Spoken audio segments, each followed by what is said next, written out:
This room is a collaboration space. There's a lot of conferencing going around in the world, right? And so high-end spaces like this, we call them high-impact spaces, have elevated requirements for audio, video, and control. We're trying to get people back into the office and enticing them by having meeting rooms that are really intuitive and immersive and make the meeting a better experience. So that's what we're going to be doing in here. I'm going to show you a meeting. We're going to watch about 30 seconds of a fake meeting, and I want you to pay attention to a couple of things. First of all, this is going to be a Microsoft Teams meeting in which we are doing their signature experience of the front row, in which we will see and hear the noises of the participants panned left and right based on where they are on screen. So pay attention to that as you're listening, unless you're watching on home via video, in which case you won't be able to hear it because you're not here. You're just watching, you're hearing a stereo image. Anyways, for here in the room, we're going to experience that. I also want you to pay attention to what's happening in the room as we set it up. Because even though I'm just going to be hitting a button on the Microsoft Teams controller to start the meeting, we can use that activity to send all kinds of commands to Q-SYS. So I start the meeting, and we're going to change the lights and the sounds in the room. Call started. So we have a good meeting. Good morning, everyone. Morning. I trust everyone is well rested and ready to put this budget to bed. So, product development. Let's start with you. Look, I've already cut 12%. If I cut any deeper, we won't have anything left to sell. Look, Lindsay, we go through this every year. Every department is making sacrifices. Yeah, we sit and we make excuses instead of getting creative and doing the work. Yeah, well said. Sorry, is anyone else looking at line 280? Yeah, looks like there is an entire GL dedicated to the Ice Cream Sandwich Club. Huh? Weird. Totally. Someone's been charging $10K every quarter to that GL. That's ridiculous. Well, yeah, but also it's not that much money, right? Right? It sounds like a rounding error or something. Yeah, it sounds like someone's getting fired is what it sounds like. I'm going to mute this call. Call muted. I can mute the call just by waving my hand over this microphone, by the way, with a proximity sensor in our NMT1 microphone. Did you hear how it sounded like their voices were located based on where they are left to right in the room? Kind of more natural, feels like you're actually across the table from them, right? Pretty exciting. Also, did you notice all the things that are happening in the room as we interact with it? I mean, turning the LEDs on the microphone red when you're muted, that's pretty standard. We did the same thing with our, our partner microphone up in the sky, but we're doing other things too. We have LEDs on the walls that are changing the room itself to be red. We're changing the signage in the room so that if you're in the room, you know that privacy mode is engaged intentionally. We're also sending that graphic to the far end so they know that you did that on purpose and not wondering whether or not you accidentally hit video mute or something like that.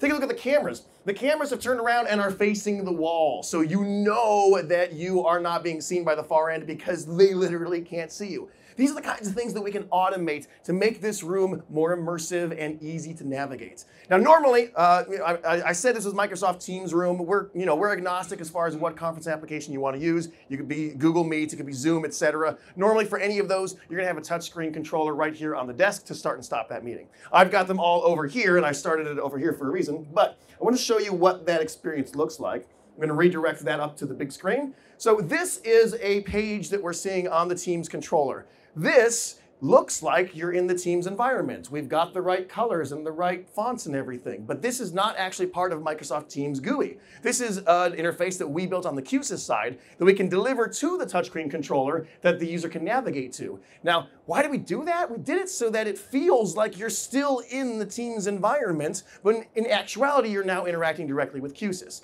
Because I don't want someone here to feel like they're learning two different types of systems just to control the room, right? I want everything in one place. And I don't want someone to have to run across the room and turn on the lights over here and the HVAC controls over on this side of the wall, right? And there's 3 different touch panels across the desk.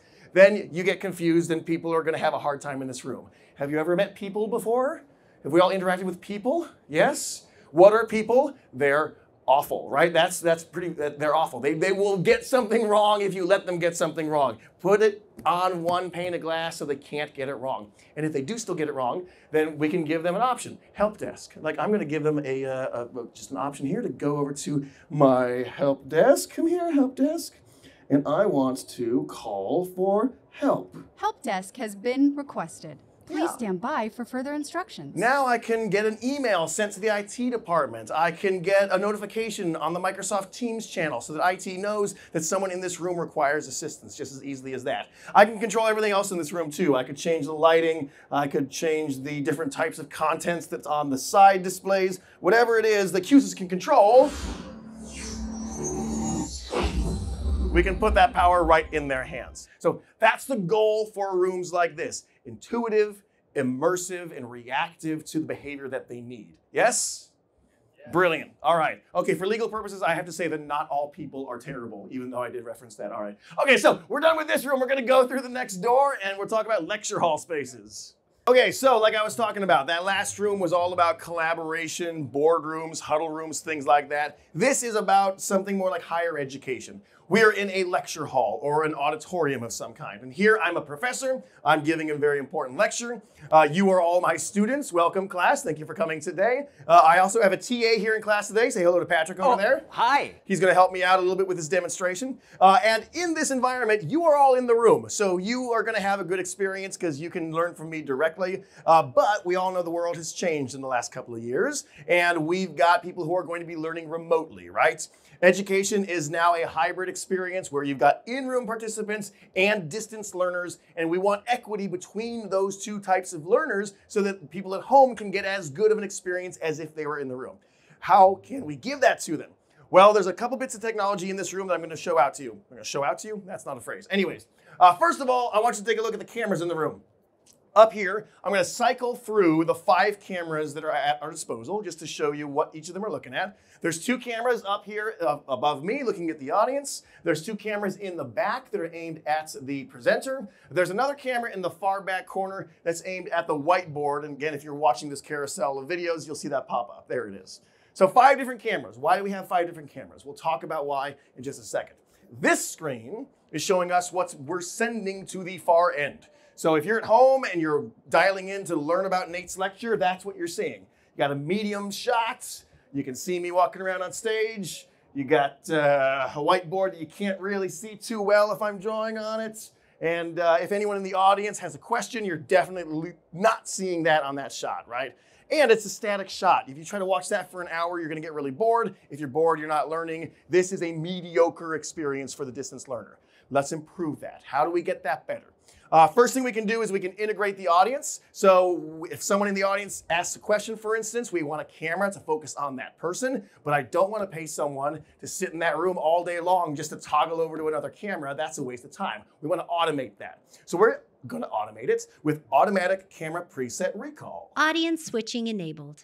Professor McCarrick, your TA here, I'd like to interject a little bit and talk about ACPR. Now, when I started talking, that camera over there switched to me. And it's done so because my voice is hitting the proximity of that microphone, and that microphone is delivering proximity data to Q-SYS so that it can make the switch automatically. And if I'm another student and I stand over here and I've got a question, once again, that microphone is going to give us some XY data to tell us, hey, there's someone in the room on the other side that needs to be in the shot. Now you can see the camera has now aimed at me and I am included. Now that's why we got 2 microphones, because if I had 2 cameras, if I had one camera trying to do this, then as soon as Patrick starts talking, it would look at him, and then it's going to pan across the whole audience and look at me. Then people are vomiting on their laptops because they think that they're in a roller coaster. You can't learn if you're vomiting. I've tried that before. So instead, we can give them a more cinematic experience by cutting to when the shot is ready. If I stop talking and Patrick starts talking, that second camera can go and focus on him, and when it's ready, then we cut to that. Yeah, and let's take a quick look at the way that we've got this preset set. It might look a little wide, and that is absolutely by design. Darren, if you get your head out of that screen right now, hopefully, or it's going to pick you up. There we go. So if we think about what we've got here, we've actually created a margin of error for Q-SYS to work with. And when we deploy another technology called auto framing enabled. It's going to count the number of faces that it sees. So it sees my friend over here. Come on over here. It sees 2 people, and it's going to frame both of our faces to be relatively in the center. And if you were to scoot all the way out of frame, it's going to see that you've left the frame, and it's going to frame right up on me. So take a few more steps that way, and we'll give Q-SYS a second, and look at there. Pops right back in. So Now we've got the audience as part of that far end call, right? We can see the people in the audience, we can get a nice tight crop on them, but when we are in presenter mode, we're still with this. We're still with the super wide, mediocre shot. It's time to improve that part of it. And for that, we're going to introduce something, one of the biggest developments in Q-SYS for a while. This is AI-driven full body presenter tracking via Seer Vision. Presenter tracking enabled. All right, so first thing you're going to notice is that we're zooming in and getting us a better crop. Kind of like what we just saw with the auto framing on Patrick. It's zoomed in on me. It's giving me, based on our preferences, a tighter image, which is great. But this is not just framing. This is full presenter tracking. If I move around the room, you can see that that camera is following me. Here's what's happening behind the scenes. This is the image from the Seer Vision server. Everything that's in this shot is something it's trying to analyze. Now, you'll notice this is a wide shot, even though the presenter shot over there is still tight. That's why we have two cameras in the back. One camera is operating as a conductor mode to take a look at this. The other one is receiving the commands to zoom in and move around. All the green boxes in here are things that Seer Vision is fairly certain is a human. The orange box is something it's not quite sure is a human. I'm so sorry, we're not sure you're human. You didn't quite make it. What a weird way to learn that you might be a robot. I'm just doing it. It looks like I am 92% likely to be a human. That's better than my ex-wife would have given me, so I'll take it. Up here, I am in this green presenter area that you can see on that page right up there. So it knows that I'm the presenter because I'm in the area we've designated as the presenter zone. Whenever I move around, it's going to keep following me. Doesn't matter if someone else stands up, it's still going to follow me. With this information, we can do more things. You can see that purple area up there as well. That can be a trigger zone. If I move to the purple area, like this whiteboard over here, we can make various things happen. We know that while I'm here, I'm going to be working on a whiteboard. That means the whiteboard is the important thing. So take a look at what we're setting to the far end. We've swapped the camera that's in the back of the room because that camera is permanently dedicated to this focus space in the environment. Because if you've watched me already, you know that I do this a lot. I sway while I talk, while I stand. I don't want the camera to kind of follow me as I'm doing this. I want the camera to focus on the whiteboard so the far end can actually read what I'm doing, right? When I leave this area, the light will dim, so it's no longer a focus area. We go back to the presenter cam, and it's on me again. And a reminder, this is not just facial tracking. This is full body tracking. You can see 18 points of telemetry data on my skeleton. If it can't see my face, that's fine. If I'm wearing a mask, if I move around, it's going to continue to track me the entire time. Now, if you're wondering, is this an either-or scenario? Do I have to use Seer Vision or ACPR? The answer is, of course, you can use both. So when I start tracking, it cuts back to me, and when I'm done, right back to Nate. And I saw some of you notice this already. There's more things we can do in the room with this data. Because we have the locational information of where I'm at, you may have noticed that the green LEDs on the floor are following me, right? Wherever I stand, I am being illuminated by this green glow, which just makes me feel more important. I'm always highlighted in the room. It's everything I've ever wanted, to just have a light shine on me no matter where I walk. It's great. We can also set up areas of the room where you don't want the presenter to go. If I stand in front of something that I shouldn't be obscuring, we can trigger something else. Attention presenter. Yeah, that's me. You're blocking the display. Yeah, I know, but I did that on purpose. Please stop being terrible and move to one side. I was trying, I didn't mean to. Thank you. Thanks for being very harsh about that. Anyways, that is Seer Vision plus ACPR. We're giving that distance learner the best possible experience they can. Cool? All right, we got one more room, let's go. It should go without saying, this room is fully controlled and automated by Q-SYS. Welcome to the entertainment and hospitality room. In here, you're gonna vote on which demos you see. So make your way to one of the touchscreens in the middle of the room, tap it to claim it as yours. If there aren't enough, don't worry, we'll put the rest of you to work later on. Q-SYS delivers that wow factor in some of the largest and most demanding entertainment and hospitality installations on the planet. These systems need to deliver an incredible experience today, but also have the ability to grow and change to give customers a compelling reason to come back again. Since Q-SYS can do way more things than we have time to tell you about, you'll need to vote on which kinds of venues are important to you. Take a look at the touchscreens now and vote for one of the options that you see available. You can see that these are being tallied up in real time. We're gonna do this a couple of times today, so just a couple more seconds left. Get your vote in now, and all right, let's see who's the winner.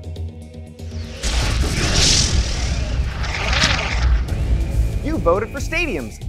sports! Aside from supporting the big game with support for front of house, back of house, VIP suites, and other player areas, you might want to use Q-SYS for things like real-time visitor data collection and analytics. We've all seen these little things on the way out of airport bathrooms before, right?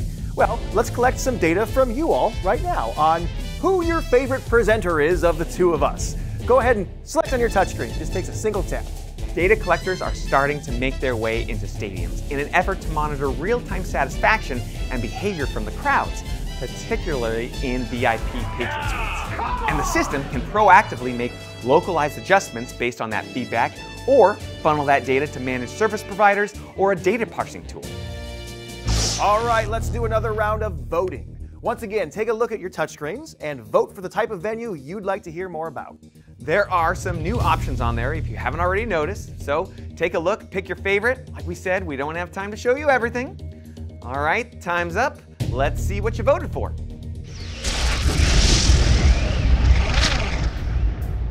You voted for restaurants, so hey, come on over to the bar. Restaurant AV needs to create a vibe for your customers, but also empower your staff to tweak that vibe as needed. In fact, would someone in the room come on over here, go to this touchscreen on the wall, and get the game up onto the displays for us, would you? Thank you. Q-SYS is managing the background music for licensed streaming devices and playing audio through high-powered Q-SYS amplifiers and loudspeakers. We're also controlling the lighting schedule and satellite TV boxes, distributing video using native network video endpoints, and giving a customized interface to your staff so they can make changes while protecting the system from your staff from cranking up the volume too high and other poor judgment calls. Q-SYS can even reset the room automatically at the end of each day so it's ready for the next batch of customers. All right, let's do one final round of voting. Hey, you ever wish that your vote counted for more than just one? This time, feel free to spam your vote button as many times as you want. Go, go, go! Channel that hungry, hungry hippo inside of all of us, and stop!